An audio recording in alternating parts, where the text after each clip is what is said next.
ప్రభు యేసుక్రీస్తు నామమున కూడి వచ్చిన అందరికీ కూడా హృదయపూర్వక వందనాలు చెల్లిస్తున్నాను. అందరూ బాగున్నారా? మీ అందరూ కూడా క్షేమంగా ఉండాలని అనుదినము దేవుడికి నేను ప్రార్థన చేస్తున్నాను. అలాగే మరి ఈ యొక్క పరిచర్య కొరకు ప్రార్థన చేస్తున్న మీ అందరికీ హృదయపూర్వక వందనాలు చెల్లిస్తున్నాను. అలాగే చిన్న ప్రార్థన చేసుకుని ఈరోజు వాక్యాన్ని మనం చూద్దాం. దయగల తండ్రి, కృపగల దేవ, మహిమగల ప్రభువ, నాయన మరి ఈ దినమున మాకు కావలసిన జీవాహారమును మాకు అనుగ్రహించమని యేసు నామమున వేడుకొనుచున్నాను తండ్రి. ఆమెన్. దేవునికి మహిమ కలుగును గాక. ఆమెన్. ప్రియ సోదరి, ప్రియ సహోదర, చూడండి, ఈరోజు దేవుడు చెప్తున్న మాట అంటే, నీ జీవితంలో ఆశ్చర్య కార్యములు చేయగలడైనా అది ఎలా చేస్తున్నా అనేది మనం గ్రహించలేం.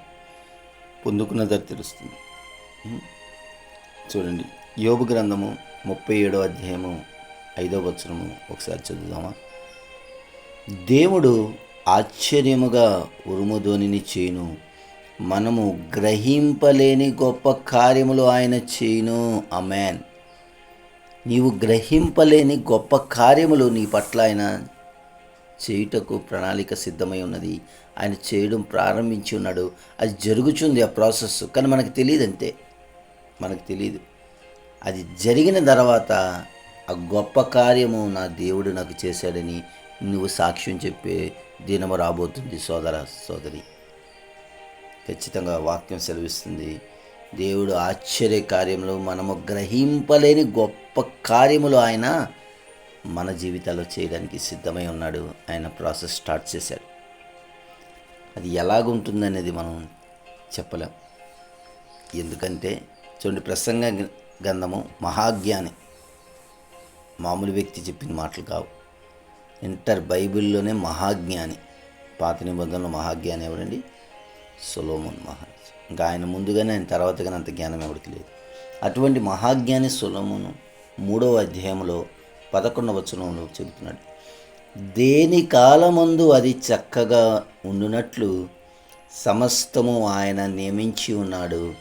ఆయన శాశ్వత కాల జ్ఞానమును నరుల హృదయమునందు ఉంచి ఉన్నాడు. కానీ దేవుడు చేయు క్రియలను పరిశీలన చేసుకొనుటకు అది చాలదు. అది చాలదు. చూసారండి? కనుక సోదరి, సోదర, దేవుడు మహాజ్ఞానాన్ని మనకి ఇచ్చాడు. దేవునికి కొంచెం తక్కువగా మానవుని చేశాడు. కానీ దేవుడి చే ఆశ్చర్య కార్యములు, అద్భుత కార్యములు, గొప్ప కార్యములు మన పట్ల ఏ విధంగా చేస్తున్నాడో మనం గ్రహించుకోలేమంట. ఎన్నో ఉన్నాయి, చెప్పాలంటే టైం సరిపోదు సోదరి, సోదర. ఆనాడు ఇశ్రాయేల్ జనాల్ని ఎర్ర సముద్రం ఎదురున్నప్పుడు దేవుడు చేసిన అద్భుత కార్యం వాళ్ళు గ్రహించరే, జరిగిందో తెలిసింది. ఎన్నో, దావీదుని ఎన్నో మార్లు దేవుడు ఏ విధంగా తప్పించాడు సోదరి, సోదర. దానియేలు సింహాల గొర్రెలు వేసినప్పుడు ఒక అద్భుత కార్యం ఎలా జరిగింది? షద్రకు మెషకు అబ్దెగోనులను అగ్నిగుండంలో వేసినప్పుడు అద్భుత కార్యం ఎలా జరిగింది? ఒక గొప్ప కార్యం ఎలా జరిగింది? మొర్దెకై గేటు కాపరిని ప్రధానమంత్రిని దేవుడు చేసాడు, అద్భుత కార్యం ఎలా జరిగింది? యోసేపు విషయంలో దేవుడు అద్భుత కార్యం చేసాడు, ఎలా జరిగింది?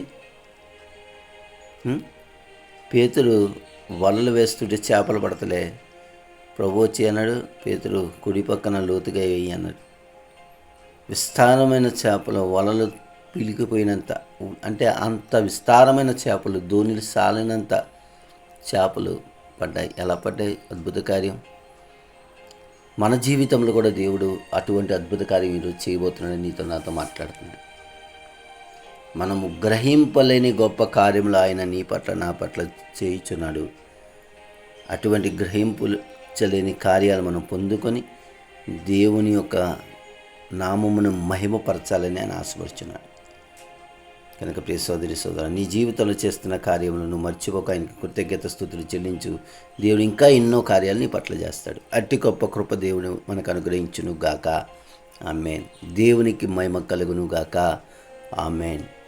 ఈరోజు పుట్టినరోజు, వివాహ దినములు జరుపుకుంటున్న వారందరికీ దేవుడు నూతన దయా కిరీటమును అనుగ్రహించి అనుదినము అనుక్షణము కోడి తన బిడ్డను రక్కచాటున కాచినట్టుగా కాచి కాపాడునుగాక.